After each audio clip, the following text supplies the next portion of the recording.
नमस्कार दोस्तों, देख रहे हैं हमारे न्यूज़ लाडो लाइव दुनिया। यहाँ विराट के सुपरस्टार कलाकार विराट के सम्राट MLC काशीनाथ जी आ रहे हैं। मैं इनसे मैं बात कराऊंगा, क्या बोले हैं, क्या तजब हो गया है, आइए जानने का प्रयास कराऊंगा। आप लोग बने रहिए इस मंच पे। समाजवादी मंच गाजीपुर से हमारे पर कोई गुस्सा नहीं हुआ। एक खुर्शीद अहमद थे, कहे कि इस बात को माननीय राष्ट्रीय अध्यक्ष जी से कहिए। तो हमने कहा कि भाई माननीय MP साहब ने इसी मंच से कहा था, तो इस मंच से वो कहे थे और हम राष्ट्रीय अध्यक्ष जी से कहने जाएं, हम भी यही कहेंगे। और बात यह थी कि पिछले साल इसी मंच पर माननीय MP साहब ने कहते कहते कहा था कि अहिर लोग सबसे पहले त्याग करो, BDC ये होई लोग, प्रधान ये होई लोग, प्रमुख ये होई लोग, MLA ये होई लोग, मुख्यमंत्री ये होई लोग। प्रधानमंत्री कहते कहते रुक गए कि अभी तो वो नंबरे नहीं है। हम चूँकि वरिष्ठ हैं, पूर्व MLA वर्तमान MLA में हम उम्र दराज सबसे बनी, हमारे से अहिर पूछत अड़न जे भैया कितना त्याग करी जा। 11 गो विधानसभा में एगो वीरेंद्र न बने अहिर मन उहो खटकतन, BDO सी ना हुई जा, प्रधानो ना हुई जा।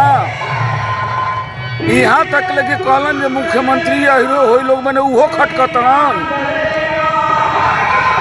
ए प्रदेश में गाजीपुर में MP तू, बलिया में पंडित जी, घोसी में राय साहब, चंदौली में सिंह साहब, रावर्ट्सगंज में एक शेड्यूल कास्ट, जौनपुर में कुशवाहा, इटावा से एने उत्तर प्रदेश में एक ही अहिर आजमगढ़ बाणन। एतनो ना पचत बजे अहिर लोग त्याग करो, कितना त्याग करी जा। यादव से जलन केवल किसको? विपक्ष वालों को। हाँ, जो ऐसा कह रहा है, जो ऐसा बोल रहा है सबकी। अरे बोल क्या रहा है, आप ही लोग तो चलाए थे। आप ही लोग तो चलाए थे। जी। अब जलन है कि नहीं है मैं नहीं जानता। बात उसी की सुनी जाती है जो अपने पर भी अमल करे। पूरा 11 विधानसभा में एगो ही MLA आ तोहरी घर का 3 जना बड़ा जा, मुसलमान समाज का नहीं, उनकी घर का, तो वो तनी त्याग कर देता, दोनों विधानसभा छोड़ देता, जे एक जगह से PDA का भर हो जाये आ एक जगह से कुशवाहा हो जाये। मैंने उनका पूरा परिवार होई, उनका पूरा परिवार होई तो ठीक बा, अहिर एगो दूगो बर्दाश्त नहीं खा सकता। तो इसलिए मैं कहता हूं कि पहले अपने को झांक लीजिए, तब दूसरे पर आक्षेप कीजिए। कबीर दास ने कहा था अपने को सुधारो, सारा संसार सुधर जाएगा। आप 2 सीट छोड़ दीजिए विधानसभा की, आप खुद MP है ये हैं। अच्छा चलिए वहाँ दूसरा 2 मुसलमान हो जाएगा, ये भी उनको कबूल नहीं है, हमारे घर का होगा। इधर 11 सीट में एक अहिर कबूल नहीं, एक BDC नहीं चाहते, एक प्रधान नहीं चाहते, माने अहिर विहीन हो जाए राजनीति। क्या आप यही चाहते हैं? इसलिए मेरा निवेदन उनसे भी है कि आप भी त्याग कीजिए, तब दूसरे को त्याग करने की बात कीजिए। और जनपद के जिलाध्यक्ष सम्मानित लक्कर पहलवान जी, आजमगढ़ समाजवादी पार्टी के जिलाध्यक्ष आदरणीय हवलदार यादव जी, मंच पर बैठे हुए हमारे बड़े भाई विधायक खुर्शीद जी, आदरणीय उमाशंकर कुशवाहा जी, देर भी हो रही है, नाम लेंगे तो और ज्यादा देर हो जाएगी। वरिष्ठ पत्रकार और जिन्होंने किसी के सामने झुकना नहीं सीखा, ऐसे पत्रकार ब्रजभूषण दुबे जी, मंच पर बैठे हुए आदरणीय नेतागण, सामने बैठे हुए सभी जनप्रतिनिधिगण और इस जनपद के कोने कोने से आई हुई हमारी सम्मानित जनता, सबसे पहले तो अपने नेता, अपने बड़े भाई, पूर्व मंत्री स्वर्गीय कैलाश यादव जी के चरणों में नमन करते हुए मैं हृदय से अपनी श्रद्धांजलि प्रस्तुत करता हूं। और दोस्तों, जितने लोगों ने इस श्रद्धांजलि समारोह में अपने विचार को व्यक्त किए हैं, सबको अपने साथ संबद्ध करते हुए हमें भी कुछ बात आपके बीच में रखनी है। देश की हालत क्या है, प्रदेश की हालत क्या है, हम और आप भुक्तभोगी हैं। हमसे और आपसे बेहतर कोई नहीं जान सकता। याद कीजिए, एक समय 2012 से 2017 तक भी उत्तर प्रदेश के अंदर था, और 2017 के बाद अब तक वह सरकार नहीं है जो 2012 और 17 के बीच में थी। हर जगह लिखा हुआ है, थोड़ी सी भूल का भयंकर परिणाम हो सकता है। हर जगह लिखा हुआ है, क्रॉसिंग पर रुकिए, देखिए, तब जाइए। अगर रुकेंगे नहीं, देखेंगे नहीं, एक्सीडेंट हो जाएगा। और 2017 में एक्सीडेंट हो गया। आपने न देखा न सोचा, सीधे चल दिए, एक्सीडेंट हो गया, कन्या विद्याधन खारिज हो गया, बेरोजगारी भत्ता खारिज हो गया, बिना पैसे की दवाई खारिज हो गया, बिना पैसे की सिंचाई खारिज हो गई, दवाई खारिज हो गई, लैपटॉप खारिज हो गया, टैबलेट खारिज हो गया, पूर्वांचल एक्सप्रेस जैसे, आगरा एक्सप्रेस वे जैसे एक्सप्रेस वे बनना खारिज हो गया। और केवल झूठ और जुमलेबाजी आपके हमारे बीच में रखी गई। दोस्तों, कोई भी लड़ाई अपने लिए नहीं लड़ी जाती, आने वाली पीढ़ी के लिए लड़ी जाती है। राजगुरु सुखदेव भगत सिंह असेंबली में बम्बार्डमेंट किए अपने लिए नहीं, आने वाली पीढ़ी के लिए। 13 वर्ष का खुदीराम बोस जब फांसी के तख्ते पर चढ़ने लगा था, उसके आंख में आंसू आ गए। अंग्रेजों ने पूछा, रो रहे हो? कहा, नहीं, इसलिए नहीं रो रहा हूं कि फांसी पर जा रहा हूं, इसलिए रो रहा हूं, मैं बहुत गरीब बाप का बेटा हूं। मेरे माँ बाप के पास 1 रुपया नहीं है कि भारत माँ को दें।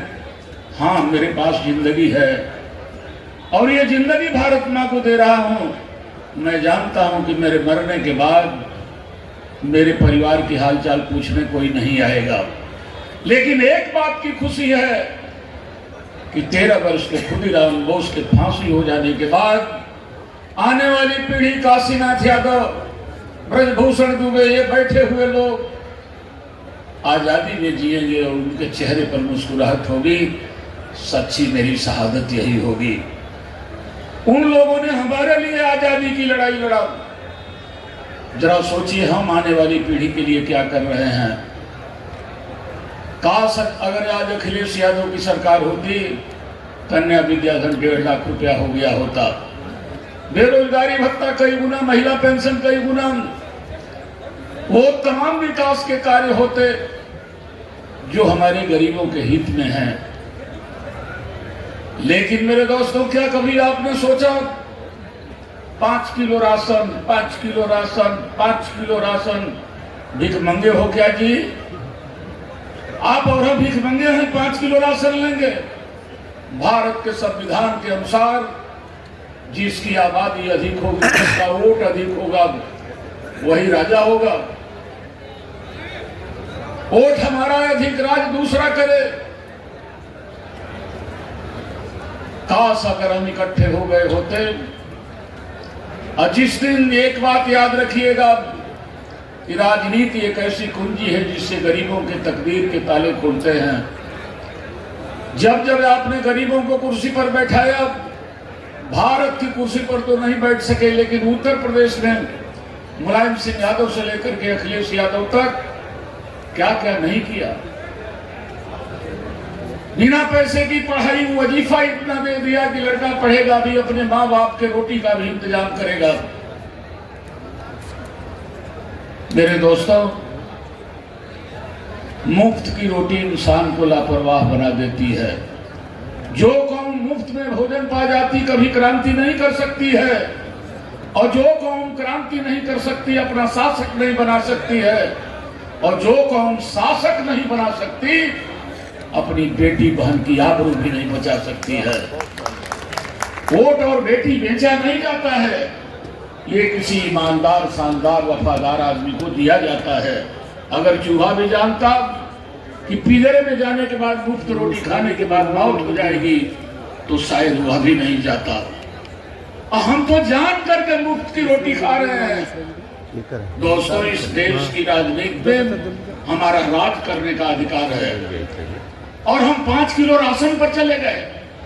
कह दो उन लोगों से कि आज तक हमने वोट दिया, तुम 5 किलो राशन दिए, हमें वोट दो, हम राज करेंगे, तुम्हें 20 किलो राशन देंगे, लेकिन मालिक हम रहेंगे, 20 किलो राशन देंगे।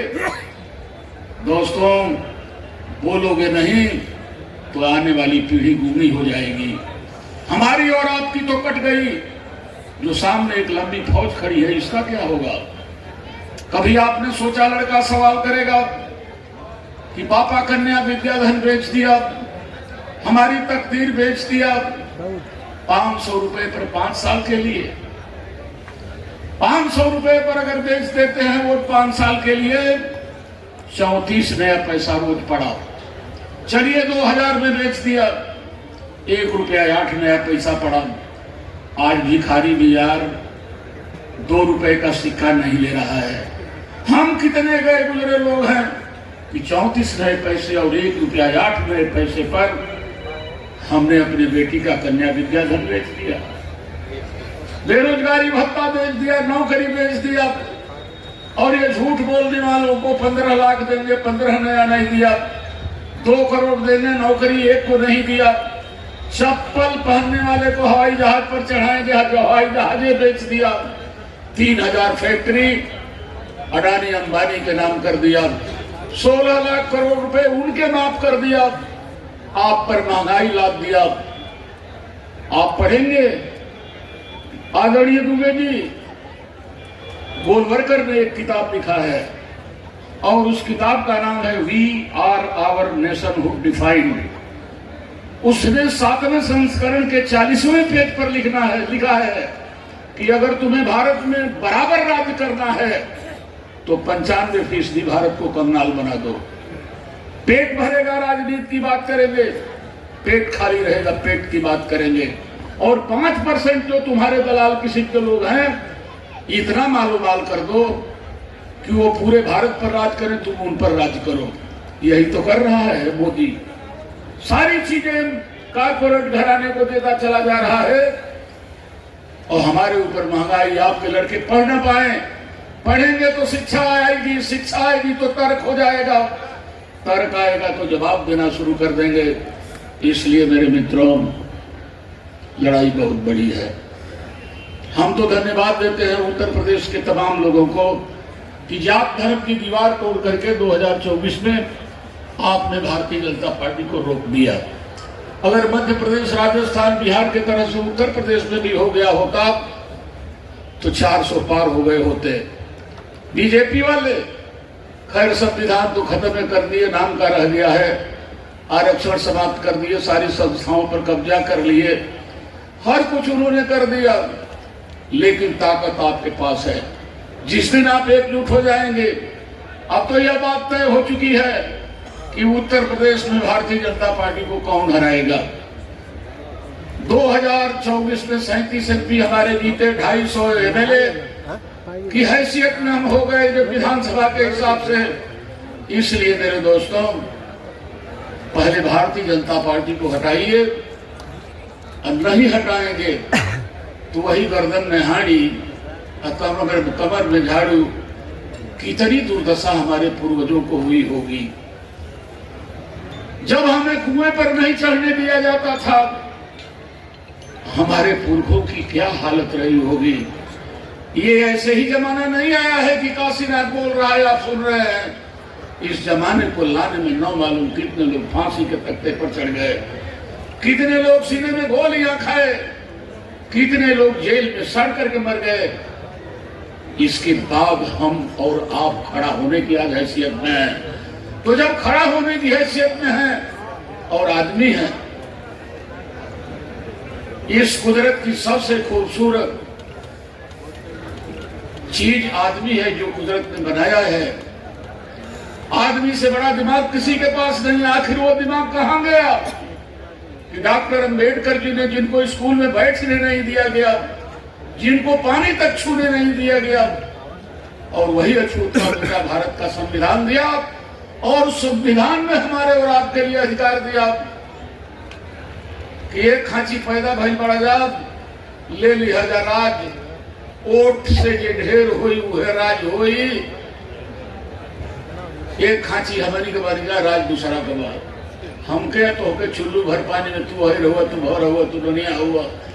अरे इस देश में दो ही जात थे, गरीब और अमीर, और गाजीपुर जनपद में कोई अमीर नहीं है। ये समझते होंगे कि 10-5 लाख रुपया कोई रखा होगा, अमीर है। इस महंगाई में खत्म होते देर नहीं लगेगी। इस देश में अमीर 110-120 लोग हैं, और उन्हीं की समाजवादी पार्टी है। न ऊंचे जाति वालों की है, न नीचे जाति वाली जाति की है, वो सिर्फ और सिर्फ कारपोरेट घराने की है। इसलिए 2027 सामने है। अगर चाहते हैं कि संविधान बचे, आरक्षण बचे, तो दोस्तों समाजवादी पार्टी को जिताना ही पड़ेगा, और माननीय अखिलेश यादव जी को मुख्यमंत्री बनाना ही पड़ेगा। और माननीय अध्यक्ष जी, एक आपसे मेरा निवेदन है कि अगर अनुमति प्राप्त कर लेंगे तब